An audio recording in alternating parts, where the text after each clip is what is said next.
Kung may learning o aral man natutunan si Kim Chiu sa paghihiwalay nila ni Sian Lim, pagkatapos sa 12 taon ng kanilang relasyon, ito ay huwag mo ibuhos ng gustong pagmamahal mo sa iyong karelasyon.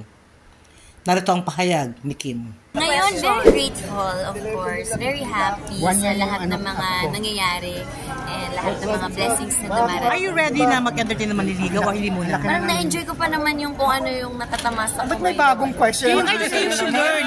What are the things, you learn from relationship na gusto mong i-apply pag napanibago ka relasyon? Tapusin ko lang ito, te. Learning? Yes. Installment lang natin ng mga pagbigay ng love. Naugnay din kay Paolo Abilino, ayon kay Kim, masaya sa samahan lang ng kapareha. Nang tanungin namin kung lumalabas sila bukod sa trabaho, narito ang sagot ng kapamilya actress. Ang dami naming ginagawa lately na magkasama, and then marami din kaming show. So sobra kaming very happy and overwhelmed sa natatanggap naming love, support. Hindi naman lumalabas sa bahay. Kim, hindi kayo lumalabas? Especially for you. Uy, alam mo ikaw! Ba't di kayo lumalabas? Hindi kayo lumalabas yung bukod sa trabaho? Sobrang busy din po. Aminado sa mga nakaraang interviews niya na nailang siya sa pagiging tahimik ni Paolo sa set. Pero ngayon ay nagbago na ito at naging open na sa kanya. Nang tanongin namin si Kim kung sa tingin ba niya ay jojowain o tarapahin si Paolo, umiwas na sagutin ito ni Kim. Gano'n naka-deep yung yung friends, yung pagkakakilala.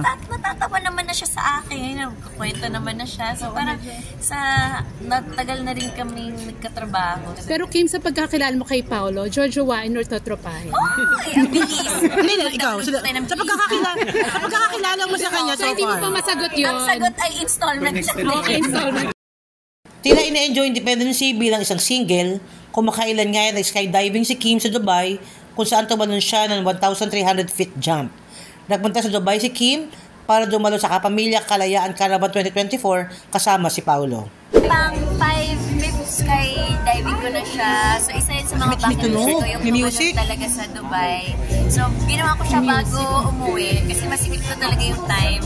Pero pinilit ko talaga. Nag 7 AM jump ako. So okay naman. Tapos magkahapon na ang sweet nyo naman doon. Ano susunod? Susunod? Sa bucket list. Bucket list ko? Hindi ko pa alam. Kung ano na lang, kung ano-ano yung nandyan, i-go-go. Basta adventure. When it rains, it pours kay Kim. Sunod-sunod ang kanyang mga endorsements kung saan siya ang mukha ng BitEase, isang consumer finance at buy now pay later application. Nalink din sa especially for you searchy na si Attorney Oliver Moeller. Ayon kay Kim ay wala na ito at mukhang di na naman nanligaw sa actress. Bukod kay Paolo, may isa pa kasi naliling sa'yo, yung attorney Moeller. You may crush on you. Ay, Si Oliver. Hindi na nagparamdam? Hindi nagparamdam siya? Hindi nagparamdam. Kasi hindi na nag-push through. Wala na po yun. Opo. Ito ang inyong ambush queen, Mel Bayanera, nag-uulat.